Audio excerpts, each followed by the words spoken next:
Саламатсыздар ма оқушылар? Рахмет, отырыңдар. Ал сабағымызды бастамас бұрын, сабақты қызықтыру мақсатында, көңіл күйімізді көтеру мақсатында, белсенді болу үшін ойын ойнайық шағын, иә? Кет орнымыздан тұрайық. Бұл ойынымыз көңілді амандасу деп аталады. Яғни мен қалай қазір амандас деп айтам, солай амандасамыз, жарай ма? Кеттік, ал қолмен амандас.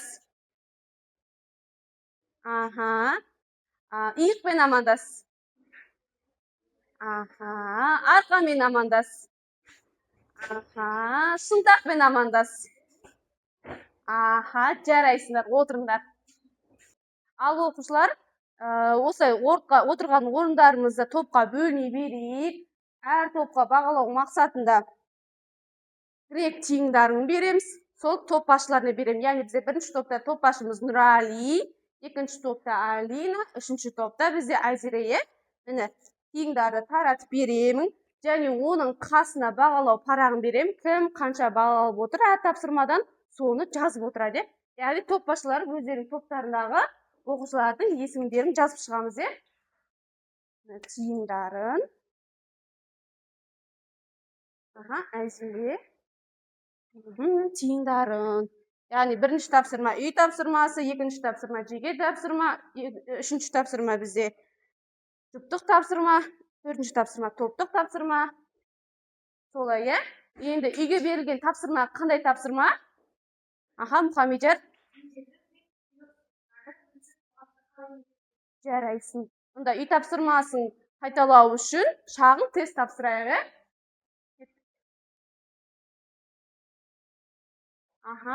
Философтар деген кімдер? Келе ғой, Інжу.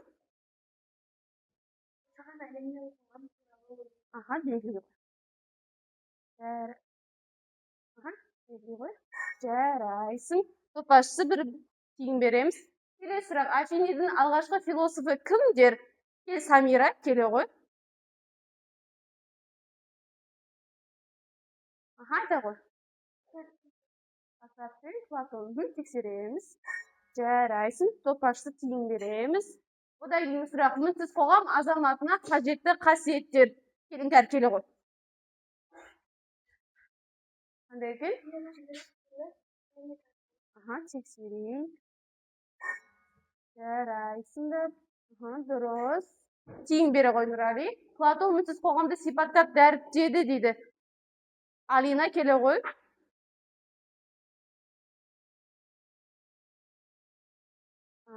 Жарайсың. Платон адамдарды неше топқа бөлді? Кел, Жасмин.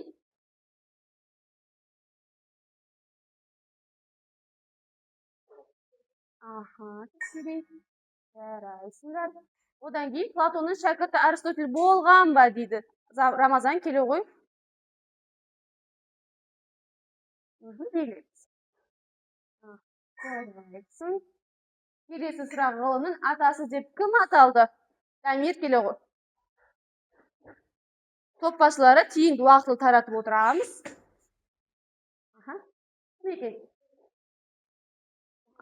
Аристотель, тексереміз. Жарайсыңдар. Келесі сұрақ, Сократ адамдарды неге шақырды дейді. Замира, келе ғой.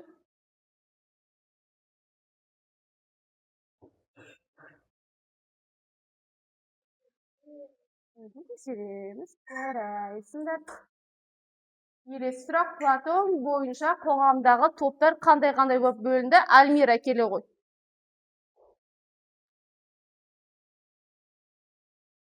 Қандай? Әскерлер, сосын. Тексереміз. Біреуіміз ғана әскерлер ғана дұрыс екен, жарайсың, отыра ғой. Ежелгі Грекияның атақты философтары кімдер? Рамазан, келе ғой.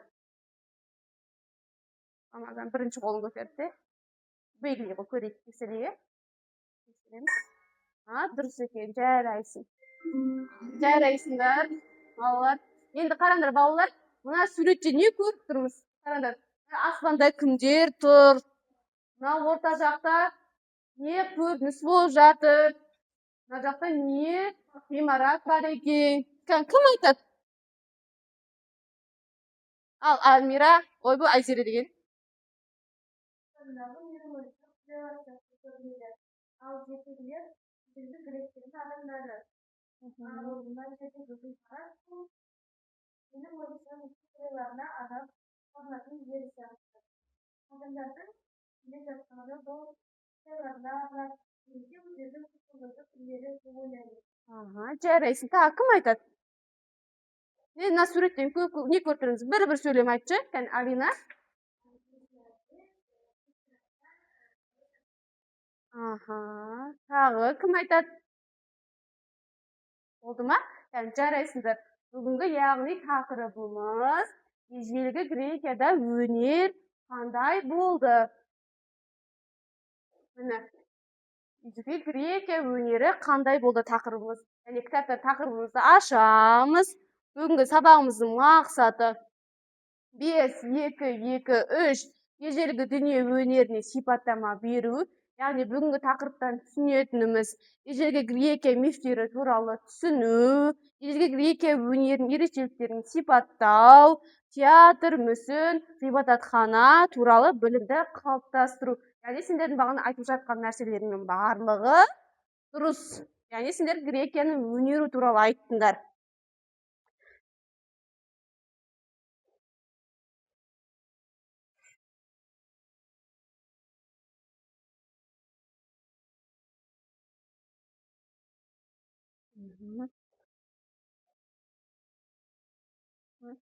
Соның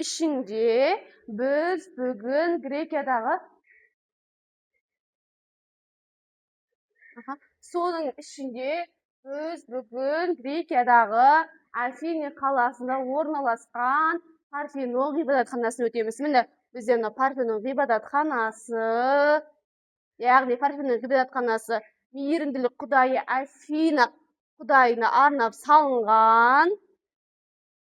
Міне, Афины қаласы ғарыштан, аспаннан қарағанда. Пропилей дегеніміз, яғни сол ғибадатхананың алдында тұрған ғимаратымыз, яғни ғибадатхананың алдында тұрған. Ал Парфенон дегеніміз, Парфенон ғибадатханамыз міне. Әдемі, әдемі ақ мәрмәр тастардан жасалынған, өте құнды, біздің заманымыздан бұрынғы 5-ші ғасырлардан бері тұрған ғимаратымыз. Яғни Парфенон ғибадатханасының іші мынау бізде. Есіктен кіреді. Ары қарай міне Афина құдайының ескерткіші тұр. Міне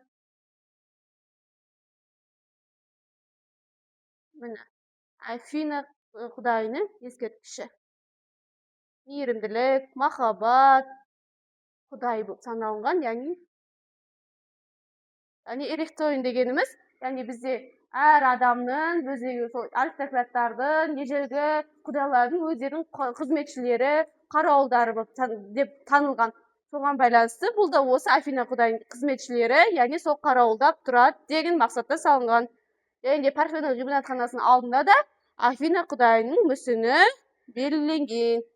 Мынау қазіргі уақыттағы Парфенон ғибадатханасы, енді одан бері қанша ғасыр өтті, уже қирап қалған. Ал біздің көргеніміз жай ғана модель. Бізде келесі енді ежелгі Грекиядағы театр. Бізде театр дегеніміз көрініс деген мағынаны білдіреді. Яғни адамдар сол кездегі грек адамдары өздерінің құдайларына арнап көріністер жасаған. Ал бізде театрда тек қана ер адамдар өнер көрсеткен. Олар әртүрлі эмоциядағы маскалар, яғни маска дегеніміз бетперде тағып алып, осы сол кездегі грек құдайлардың ерліктері, елін қорғағандары, жауынгерліктері туралы сол көрініске аңыз әңгіме қылып айтып көрініс қоятын болған. Яғни біздің көрініс қоятын жеріміз, жерде актерлар жақындап қарасақ, енді көрінбейді, жақындамайды екен. Ама жақындап қарасыңдар, аяқтарына әдемі осындай ұзын аяқ киім киген. Актерлардың тұратын жерлері, дайындалатын жерлері. Ал мынау бізде сахна, мына сахнадан кейін көрермендердің отыратын жерлері. Тек қана ер адамдар өнер көрсеткен бетпердемен. және де әсіресе бұлар Дионис құдайына арнап өнер көрсеткен екен. Дионис дегеніміз, яғни көңіл күй құдайы, шарап құдайы деп айтады, яғни көңіл күйді көтеретін. Яғни сол кездегі адамдар өзінің көңілін көтеру мақсатында осы театр құрған болатын.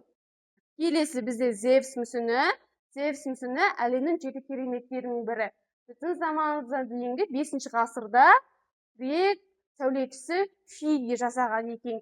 Зевс бізде құдайлардың құдайы деп біледі. Яғни өздерінің арнайы гректердің құдайлары бар ғой, сол құдайлардың барлығын басқаратын құдай деп білген. Осы Зевс мүсінін Фидий ақ мәрмәр тастардан, піл сүйегінен, алтыннан жасалған деген. Кейбір мәліметтерде қолында найзасы бар деп, бұл найзағай бар деп ойлаған. Яғни найзағайдың құдайы деп білген. Қазір енді Зевс мүсінінің нақты үлгісі қалмаған, өйткені соғыс кезеңдерінде жойылып кеткен. Бізге берілетін тек қана біршама сипаттамаларымен келген мүсіндер. Енді тағы да айтатын болсақ, осылардың барлығы бізге осы уақытқа дейін қайдан келген, қалай ойлайсыңдар? Анау ұзақ недерден, уақыттардан бері. Неден оқып біліп жатырмыз біз мысалынан? Кітаптан, сол кездегі тарихшылар, сол кездегі ғалымдар осылардың барлығын кітапқа сақтап жазып кеткен. Яғни біз осы ежелгі грек құдайлар туралы өздері жазып қалдырған, көріністеріне көрсеткен мифтер арқылы біледі екенбіз, Кеттік енді тапсырмаға көшейік. Қазір алдарына барлықтарына парақ таратып беремін. Осы түсіндірген түсірмелер мен тірек сөздерге берілген, сол тірек сөздерге анықтамалар жазасыңдар. Жарай ма?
Келесі тапсырмамыз бізде жұптық тапсырма, яғни жұп-жұп болып орындаймыз. Сөз табу деп аталады. Яғни осы біздің тақырыпқа байланысты тірек сөздерді табамыз, Кеттік. Сен екеуің. Жолдасысың ба? Мағала ғой. Сен екеуіңе. Екеуіне там Мұхаммед күте тұр. Сен екеуіңе. Мынау сен екеуіңе. Альмира мен Дамирге. Мынау сен Мұхаммедер екеуің бірігісіңдер, Мұхаммедердің жанына келе ғой. Яғни табылған сөздерімізді белгілейміз, және дегі астындағы сөздерге де белгілейік, жарай ма?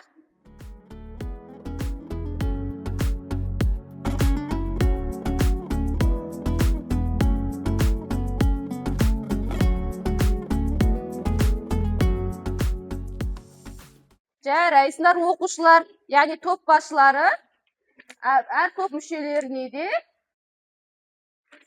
грек тиымдарды таратамыз, барлығымыз жұмыс жасадық. Бізде келесі тапсырма топтық жұмыс галеry work деп аталады, яғни тарихи станция.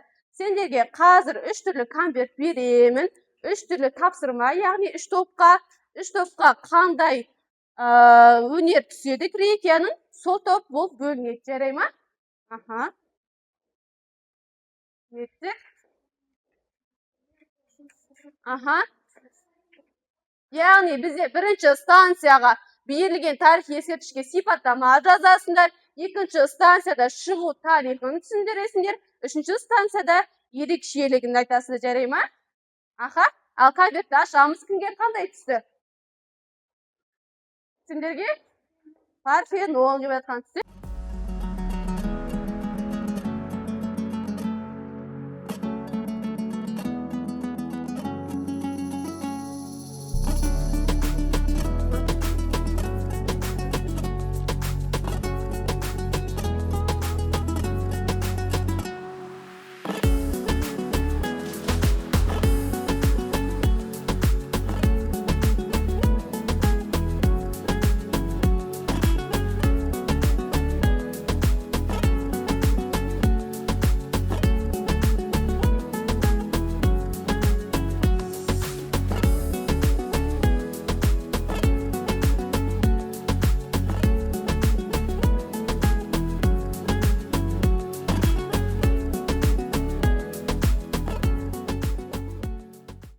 Енді оқушылар жұмыс жасап шаршаған шығар бізде.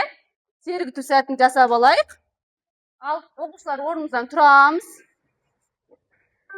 Қайталаймыз.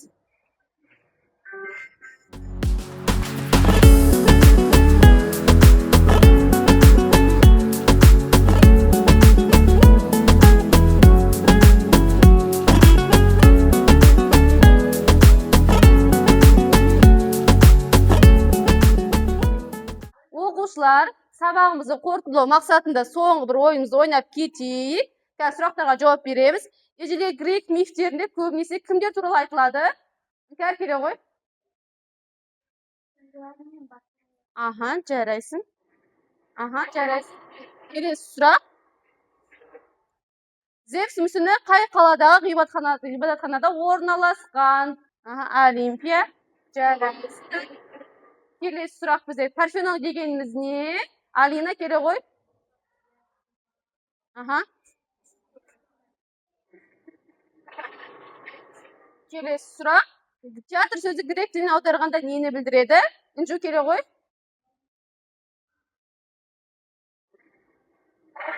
Жарайсыңдар. Келесі сұрақ. Алғашқы театр қойылымдары қай құдайға арналған? Аха, Альмира келе ғой. Диониске деймін. Диониске. Білмейді болсыңдар. Аха, болды, жарайсыңдар. Сабағымыз сендерге түсінікті болды деп ойлаймын. Топ басшылары бағалау парақтарымызды тапсырып кетеміз.